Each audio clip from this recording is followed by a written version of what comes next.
Hello दोस्तों, आपका स्वागत है। वायुमंडल की संरचना चैप्टर कराने जाऊंगा। स्टार्ट करते हैं। पहला क्वेश्चन, इससे संबंधित मैंने जितना भी वीडियो बनाया हो वो आप ज़रूर देख लीजिएगा, ठीक है, और सब्सक्राइब जरूर करिएगा दोस्तों। चलिए स्टार्ट करते हैं। पहला क्वेश्चन, पृथ्वी की वायुमंडल का कितना परसेंट भाग लगभग 29 किलोमीटर की ऊंचाई तक पाया जाता है? 97%। फिर से सुनिएगा, पृथ्वी के वायुमंडल का कितना प्रतिशत भाग 2900 किलोमीटर के अंदर में पा लिया जाता है? तो पृथ्वी का जो वायुमंडल है ना, ये लगभग 29 किलोमीटर के अंदर में ही रहता है। वो कितना परसेंट है? तो 97% हिस्सा है। कौन सा कथन जो है गलत है, ये बताना है आपको। गलत है वो बताना है। वायुमंडल की ऊपरी सीमा लगभग 10,000 किलोमीटर की ऊंचाई तक है। ठीक है, सही बात है, ये सही है। वायुमंडल की ऊपरी सीमा 10,000 किलोमीटर की ऊंचाई तक है। ठीक है। दूसरा, वायुमंडल का 50% भाग 5.6 किलोमीटर की ऊंचाई तक सीमित है। ये भी सही है। वायुमंडल का 50% भाग जो है 5.6 किलोमीटर की ऊंचाई तक लगभग सीमित है। ओके। ऊंचाई में वृद्धि के साथ साथ जल वाष्प की मात्रा में वृद्धि होती है। गलत है ये, आपका आंसर ये हो जाएगा। वायुमंडल के निचले स्तर में भारी गैस एवं ऊपरी स्तर में हल्की गैसों की प्रधानता होती है। जी हाँ, ऊपरी गैस हल्की और निचली गैस भारी होती है। भारी होने की वजह से नीचे और हल्की होने की वजह से ऊपर होती है। ओके, आंसर सी मान लीजिएगा आप। नेक्स्ट है, वायुमंडल का सर्वाधिक अस्थायी तत्व कौन सी है? वायुमंडल का सर्वाधिक अस्थायी तत्व है जल वाष्प। ओके, वायुमंडल का सर्वाधिक अस्थायी तत्व कौन सी है? जल वाष्प है। ओके। हाँ, और अगर ये फूटे, क्या नाम है, ज्वालामुखी फूटता है तो कार्बन डाइऑक्साइड निकलती है, जल वाष्प निकलती है और नाइट्रोजन निकलती है, जिसे अमोनिया भी होगा उसमें। ओके, ऑक्सीजन नहीं होगा, याद रखिएगा। वायुमंडल में सर्वाधिक कौन सी गैस मिलती है? वायुमंडल में सर्वाधिक गैस नाइट्रोजन मिलती है, 78%। ओके, या 76। वायुमंडल में सर्वाधिक मात्रा में विद्यमान अक्रिय गैस कौन सी है? कमेंट बॉक्स में आप जरूर लिखिएगा। नाइट्रोजन कितना परसेंट पाया जाता है?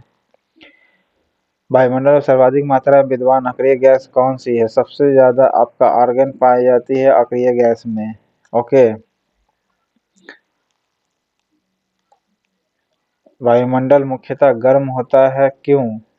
क्योंकि पृथ्वी से विकिरण द्वारा गर्म होता है। इसमें थोड़ा कालापन है, इसके लिए सॉरी दोस्तों, ध्यान सुनिएगा, लिख सकते हैं आप कॉपी में। ओके, पृथ्वी से विकिरण के द्वारा वायुमंडल गर्म हो जाती है। कौन सा युग्म जोड़ा वायुमंडल की गैसों की बढ़ती मात्रा को दर्शाता है? तो कौन सा जोड़ा है वायुमंडल की गैसों की बढ़ती मात्रा को दर्शाएगा, यानी इंक्रीजिंग ऑर्डर में बताना है आपका। तो सबसे कम नाइट्रोजन, सॉरी ओजन, सबसे ज़्यादा तो नाइट्रोजन ही होता है, फिर बढ़ेगा कार्बन, फिर कार्बन डाइऑक्साइड भर ले, फिर ऑक्सीजन, फिर नाइट्रोजन। सबसे ज़्यादा नाइट्रोजन होती है, सेकंड नंबर पर ऑक्सीजन, फिर कार्बन डाइऑक्साइड, फिर ओजन। ओके।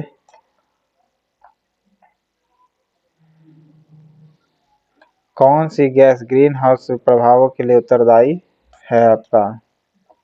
Carbon dioxide. सूर्य की तीव्र किरणों द्वारा झुलसने से वायुमंडल का कौन सी गैस हमारी रक्षा करती है? वो है ओजोन। ओके। पृथ्वी के वायुमंडल में पाई जाने वाली गैसों का सही अवरोही क्रम बताना है। अवरोही यानी घटते क्रम, तो सबसे ज्यादा नाइट्रोजन पाई जाती है, फिर ऑक्सीजन पाई जाती है।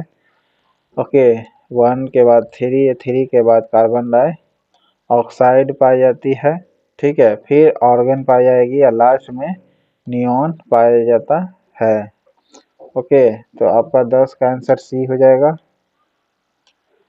ओके, ऑर्गन से कम नियॉन होता है।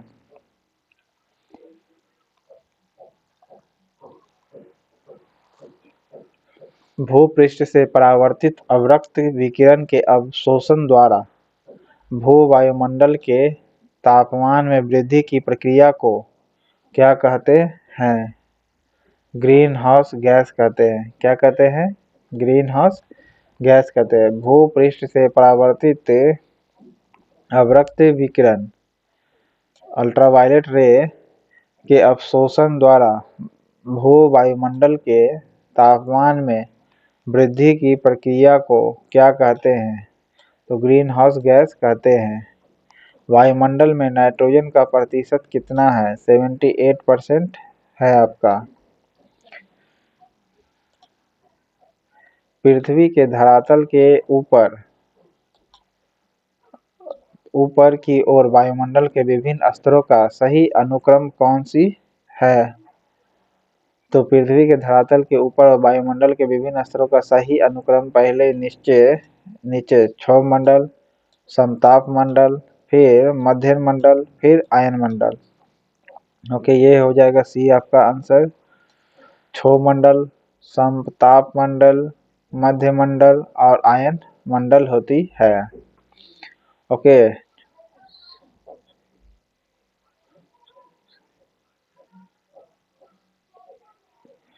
क्षोभ, इसको याद रखिएगा, क्षोभ सम मध्य आयन, क्षोभ सम मध्य आयन, क्षोभ सम मध्य आयन याद रखिएगा तो याद हो जाएगा आपको। क्षोभ सम मध्य आयन या क्षोभ मंडल, समताप मंडल, मध्य मंडल और आयन मंडल होगा। वायुमंडल को क्षोभ मंडल, समताप मंडल आदि परतों में विभाजित करने का मुख्य आधार क्या है? मुख्य बेस इसीलिए है क्योंकि तापमान पर ये आधारित है। ओके, वायुमंडल में क्षोभ मंडल, समताप मंडल, मध्य मंडल, आयन मंडल ऐसे क्यों बांटते हैं? ये टेम्परेचर के आधार पर बांटा गया है। ओके, बेस क्या मान के किया गया है? तो टेम्परेचर, ताप। क्षोभ मंडल की धरातल से औसत ऊंचाई लगभग कितनी होती है? 14 किलोमीटर। कितनी होती है? 14 किलोमीटर होती है। फिर से सुनिए, क्षोभ मंडल की धरातल से ऊंचाई ये लगभग 14 किलोमीटर तक पाई जाती है। क्षोभ मंडल के बाद समताप मंडल और समताप के बाद मध्य। निम्नलिखित में से किस मंडल को संवहन मंडल भी कहा जाता है? क्या कौन मंडल कहा जाता है? तो क्षोभ मंडल कहा जाता है। किस मंडल को? संवहन मंडल। क्षोभ मंडल को संवहन मंडल भी कहा जाता है। किस ऋतु में क्षोभ मंडल की ऊंचाई और ये लगभग 14 किलोमीटर तक होती है? क्षोभ मंडल याद रखिएगा। किस ऋतु में क्षोभ मंडल की ऊंचाई में वृद्धि हो जाती है? तो गर्मी की ऋतु में। देखिए 14 किलोमीटर तक पाया जाता है, लेकिन गर्मी के मौसम में इसका ऊंचाई जो है ना बढ़ जाती है। ओके, तो क्षोभ मंडल के धरातल से ऊंचाई लगभग कितनी है? 14 किलोमीटर है। गर्मी के मौसम में ये बढ़ जाती है, इसकी जो ऊंचाई लेवल है क्षोभ मंडल का, मतलब और इसका प्रसार हो जाता है, बढ़ जाता है। क्षोभ मंडल को संवहन मंडल भी कहते हैं। क्षोभ मंडल की धरातल से अधिकतम ऊंचाई कितनी है? क्षोभ मंडल से धरातल की अधिकतम ऊंचाई अधिकतर से अधिकतर 18 किलोमीटर हो सकता है। ठीक है, अधिकतर, क्योंकि गर्मी में फैलती है। धरातल से अधिकतम ऊंचाई 18 हो सकती है। संवहन मंडल भी कहते हैं क्षोभ मंडल को। क्षोभ मंडल में तापमान की सामान्य ह्रास की 1 डिग्री प्रत्येक क्या होगी? 166 मीटर हेतु होगी। क्षोभ मंडल में तापमान की सामान्य ह्रास मतलब 1 डिग्री क्या होता है? गिरता है। ओके, 1 डिग्री गिरेगा प्रत्येक 166 मीटर हेतु। 166 मीटर हेतु क्या होगा? 1 डिग्री गिरेगा। क्षोभ मंडल वायुमंडल का सबसे तप्त परत है, क्योंकि यह जो होती है पृथ्वी के पृष्ठ से तप्त हो जाता है। यानी पृथ्वी जो हीट रिलीज करेगी उसी से क्षोभ मंडल क्या हो जाती है? गर्म हो जाती है। ओके, इसीलिए इसे संवहन मंडल भी कहते हैं। इसकी ऊंचाई 14 से 18 किलोमीटर चल जाती है। ठीक है, गर्मी में बढ़ती है 18 किलोमीटर हो जाती है, जनरली 14 किलोमीटर कहा जाता है। ओके, क्षोभ मंडल में 1 डिग्री कब गिरेगा? जब 166 मीटर जाएंगे ना तब। क्षोभ मंडल और समताप मंडल के बीच स्थित संक्रमण क्षेत्र को क्या कहा जाता है? क्षोभ मंडल और समताप मंडल के बीच को क्या कहा जाता है? क्षोभ सीमा कहा जाता है। क्षोभ सीमा, ये दोनों वर्ड को याद लेकर के बना है। क्षोभ सीमा, सम, ओके, क्षोभ सीमा, इन दोनों के बीच जो संक्रमण क्षेत्र होगा उसको क्षोभ सीमा कहते हैं।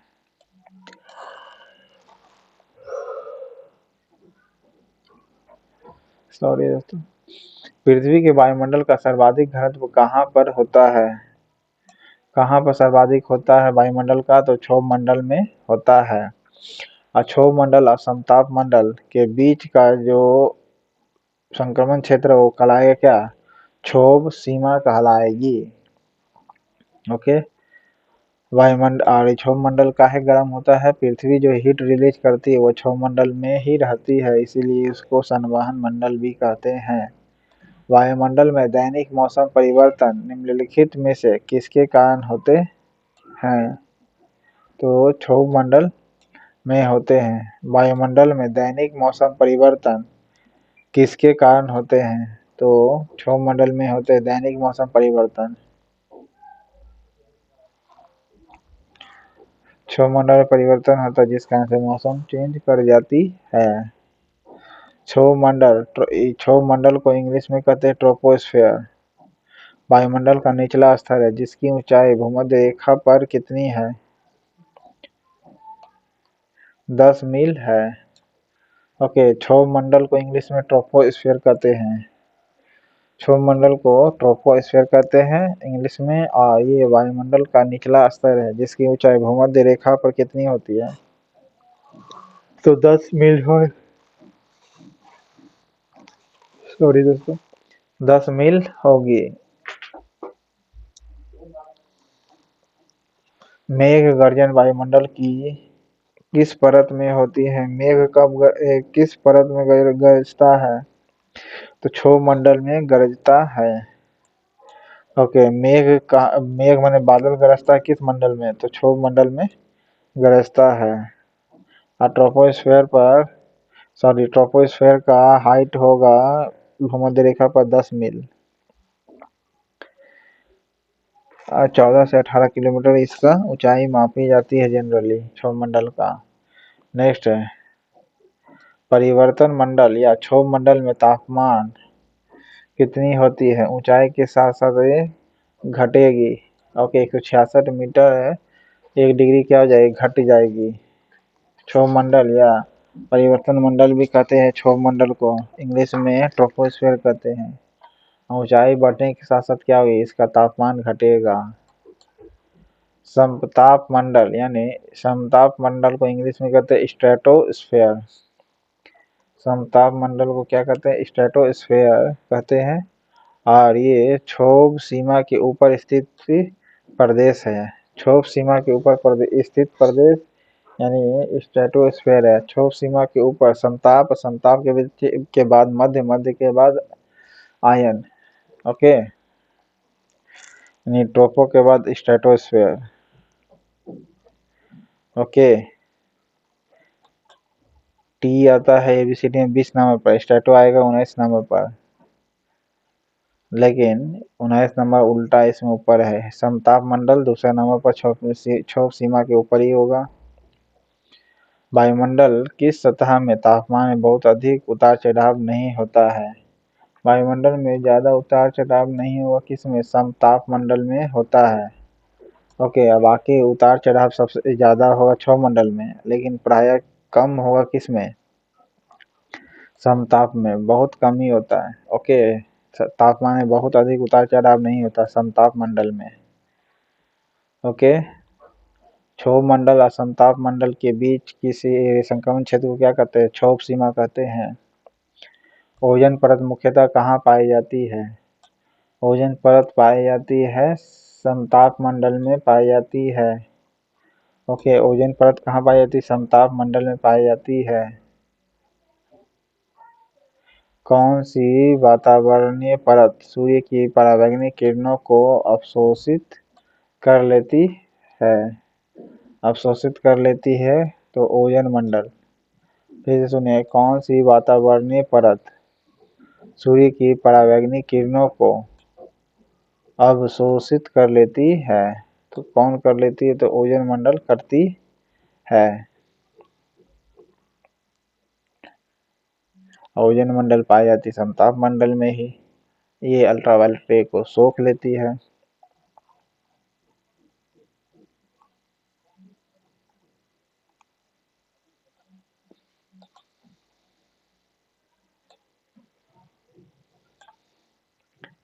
समताप मंडल को जेट विमानों की उड़ान के लिए आदर्श माना जाता है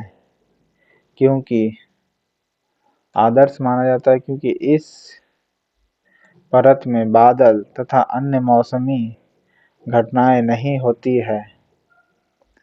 समताप मंडल को जेट विमानों के लिए एक आदर्श मानी जाती है क्योंकि इसमें बादलें अन्य मौसम घटनाएं नहीं होती है। ओके, ओजोन परत यहीं पाई जाती है। समताप मंडल के संबंध में कौन सा कथन गलत है ये बताना है आपको। समताप मंडल का विस्तार 50 किलोमीटर की ऊंचाई तक पाया जाता है। समताप मंडल की ऊंचाई 50 किलोमीटर की ऊंचाई तक पाया जाता है। अक्षोभ का 14 से 18 किलोमीटर।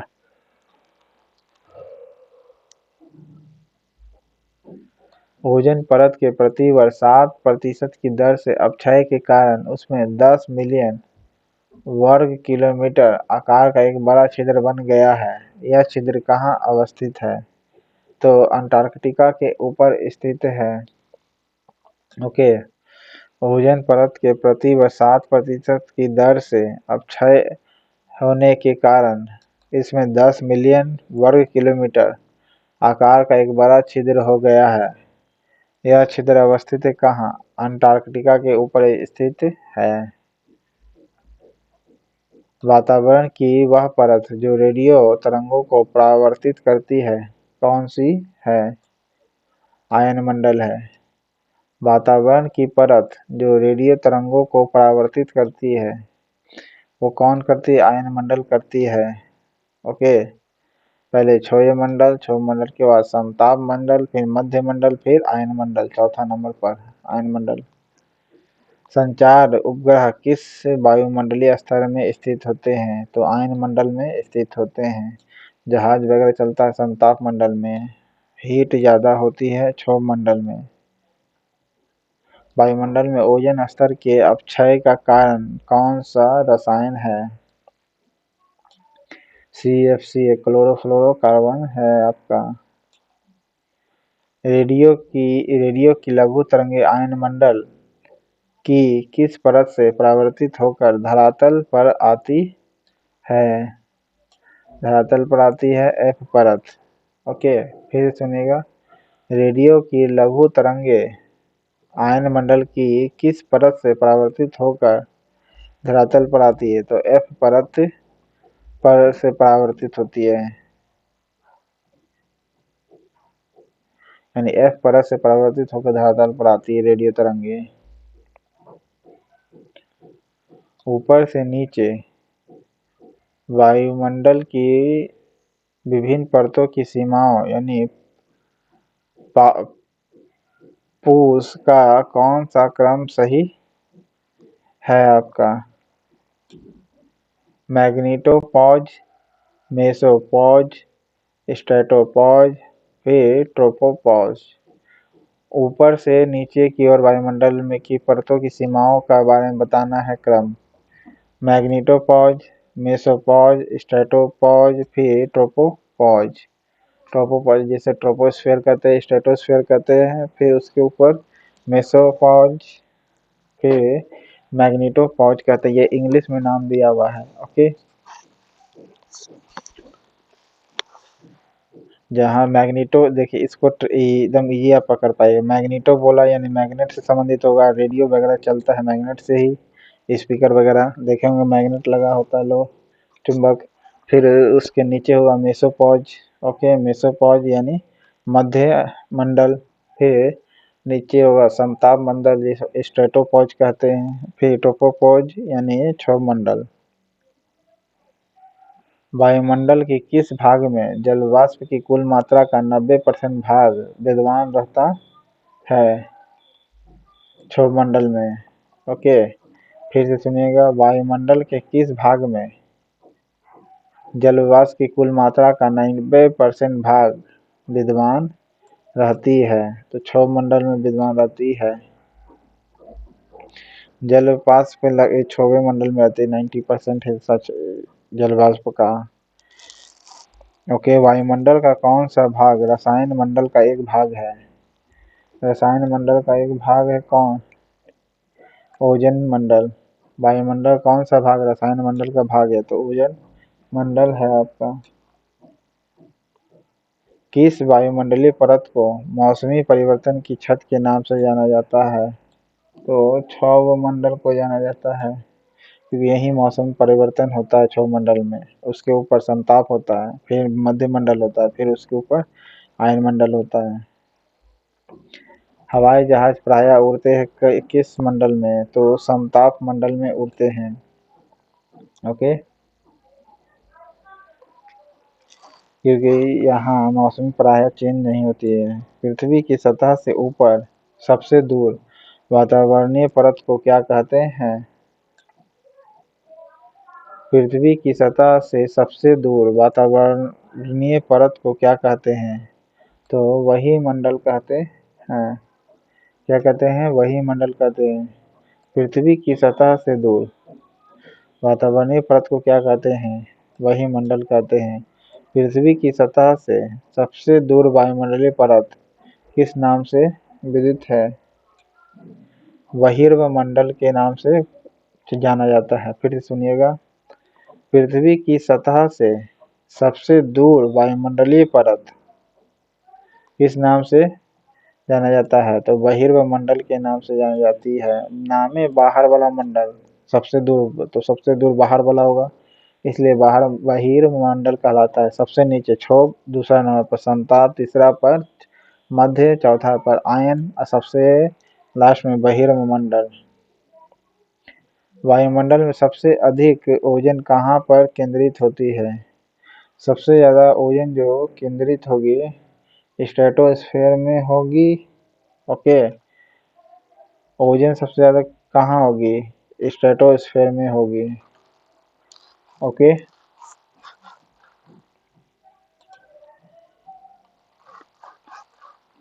समुद्र तल पर औसत वायुदाब कितना होता है? समुद्र तल पर औसत वायुदाब कितना होता है? तो 1013.25 मिलीबार होती है। 1013.25 मिलीबार होती है समुद्र तल पर औसत वायुदाब। वायुदाब प्रायः सर्वाधिक होता है जब वायु होती है ठंडी तथा शुष्क। वायुदाब प्रायः सर्वाधिक कहाँ होती है? जब वायु होती है कैसी? ठंडी और शुष्क। ठंडा होगा और सूखा होगा तो वायुदाब सर्वाधिक हो जाएगी।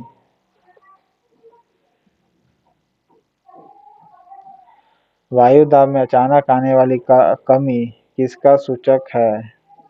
तूफानी मौसम का सूचक है। तूफानी मौसम का वायुदाब में अचानक ही गिर जाएगा तो। सामान्यतः वायुदाब पाया जाता है कहाँ? सामान्यतः वायुदाब पाया जाता है सागर तल पर। सामान्य वायुदाब पाई जाती है कहाँ? सागर तल पर पाई जाती है। सामान्य वायुदाब सागर तल पर पाई जाती है। कौन सा कथन जो है सही है ये बताना है आपको। देखिए, सागर तल पर वायुदाब अधिकतम होती है। हाँ, सामान्य होते यानी अधिकतम होती है सागर तल पर, ये सही है। वायुदाब का मिलीबार में मापा जाता है। जी हाँ, मिलीबार में ही मापा जाता है। ठीक है, और सागर तल समुद्र तल पर औसत वायुदाब कितनी होती है? 1013.25 मिली बार। किसी भी स्थान पर वायु दाब 2 बार बढ़ता है एवं 2 बार घटता है। ओके, तो उपयुक्त सभी हो जाएगा। किसी भी स्थान पर वायु दाब 2 बार बढ़ेगा और 2 बार घटेगा, किसी भी स्थान पर। तो आपका आंसर डी हो जाएगा। कौन सा कथन जो है सत्य है ये बताना है आपका। वायु दाब के घटने बढ़ने की क्रिया को वायु दाब उचावच यानी बैरोमेट्रिक टाइड कहते हैं। ओके, वायु दाब की घटने बढ़ने की क्रिया को वायु दाब उचावच यानी बैरोमेट्रिक टाइड कहते हैं। ओके, ये भी सही है। वायु दाब में उतार चढ़ाव विषुवत रेखा से ध्रुवों की ओर कम होता जाता है। वायु दाब में उतार चढ़ाव देखिएगा तो विषुवत रेखा से जैसे जैसे ध्रुव की ओर होगा, विषुवत रेखा से ध्रुव की ओर होगा, वो क्या होगा, कम होते जाएगा वायु दाब। 60% अक्षांश के बाद 60 डिग्री अक्षांश के बाद वायु दाब का दैनिक उतार चढ़ाव नहीं देखा जाता है। सही बात है, 60 डिग्री अक्षांश के बाद वायु दाब का दैनिक उतार चढ़ाव नहीं देखा जा सकता है। उपयुक्त सभी आंसर हो जाएगा। ग्लोब पर दाब कटिबंध यानी प्रेशर बेल्ट की संख्या कितनी है? प्रेशर बेल्ट की संख्या 7 है। ग्लोब पर दाब कटिबंध यानी प्रेशर बेल्ट की संख्या कितनी है? तो 7 है। ओके,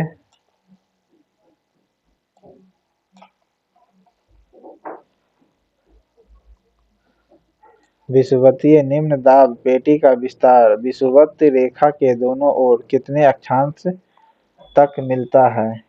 कितने अक्षांश तक मिलता है? 5 डिग्री। फिर से सुनिएगा, विषुवतीय निम्न दाब पेटी का विस्तार विषुवत रेखा के दोनों ओर कितने अक्षांश तक मिलता है? तो 5 डिग्री तक मिलता है। डोलड्रम पेटी का विस्तार सामान्यतः पाया जाता है कितने से कितने के बीच में? 5 डिग्री नॉर्थ से लेकर 5 डिग्री साउथ की ओर। ओके, डोलड्रम पेटी का विस्तार पाया जाता है 5 डिग्री नॉर्थ से लेकर के 5 डिग्री साउथ। ओके, विषुवत निम्न दाब पेटी का विस्तार विषुवत रेखा के दोनों ओर कितने अक्षांश तक मिलता है? 5 डिग्री तक मिलता है। डोलड्रम पेटी का विस्तार सामान्यतः पाई जाती है कितना? 5 डिग्री नॉर्थ से 5 डिग्री साउथ तक। डोलड्रम क्षेत्र की विशेषता होती है निम्न दाब शांत पवन। डोलड्रम का विशेषता क्या है? निम्न दाब बनेगी और एक शांत पवन बनेगी। डोलड्रम क्षेत्र की विशेषता होती है कितनी? निम्न दाब एवं शांत पवन होगी। नेक्स्ट है, शांत पेटी किस रेखा के दोनों ओर पाई जाती है? किस रेखा की ओर पाई जाती है? भूमध्य रेखा की ओर। शांत पेटी किस रेखा के दोनों ओर पाई जाती है? भूमध्य रेखा की ओर पाई जाती है। शांत पेटी किस रेखा के दोनों ओर पाई जाती है? भूमध्य रेखा की ओर। विश्व के सभी उष्ण मरुस्थल किस पेटी में स्थित है? किस पेटी में स्थित है? उपोष्ण कटिबंधीय उच्च दाब पेटी। ओके, उपोष्ण कटिबंधीय उच्च दाब पेटी ये क्या है? विश्व के सभी उष्ण मरुस्थल इसी पेटी में पाए जाते हैं। विश्व के सभी मरुस्थल किस पेटी में पाए जाते हैं? उपोष्ण कटिबंध के उच्च दाब पेटी में। निम्न दाब नहीं बल्कि उच्च दाब पेटी में। वायुमंडल में ट्रोपोस्फेयर के ऊपर कौन सी परत पाई जाती है? तो स्ट्रेटोस्फेयर पाई जाती है ट्रोपोस्फेयर के ऊपर। इंग्लिश में बोला है ट्रोपोस्ट्रेटोस्फेयर। ओके, एक्सोस्फेयर सबसे लास्ट में होगा।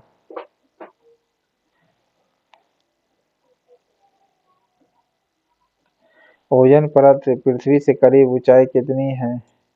ओजोन परत जो है कितनी ऊंचाई है पृथ्वी से? 20 किलोमीटर। ओजोन परत पृथ्वी से करीब ऊंचाई कितनी है? 20 किलोमीटर है। ओके,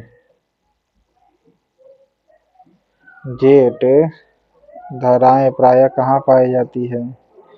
जेट धाराएं जो होती है क्षोभ सीमा में पाई जाती हैं। जेट धाराएं जो होती है प्रायः कहाँ पाई जाती है? क्षोभ सीमा में पाई जाती है जेट की धाराएं जो होती है। पृथ्वी के ऊपर मौजूद वायुमंडलीय परतों की संख्या कितनी है? पृथ्वी के ऊपर 5 वायुमंडल पाई जाती है। ओके, पृथ्वी के ऊपर मौजूद वायुमंडलीय परतों की संख्या 5 है। ट्रोपोस्फेयर, स्ट्रेटोस्फेयर, मेसोस्फेयर, ठीक है, थर्मोस्फेयर, एक्सोस्फेयर, ये पांचों स्फेयर है। तो इस प्रकार आपका जो होता है चैप्टर खत्म होता है। चैनल पसंद आए तो लाइक करिएगा, सब्सक्राइब करिएगा दोस्तों। Thank you.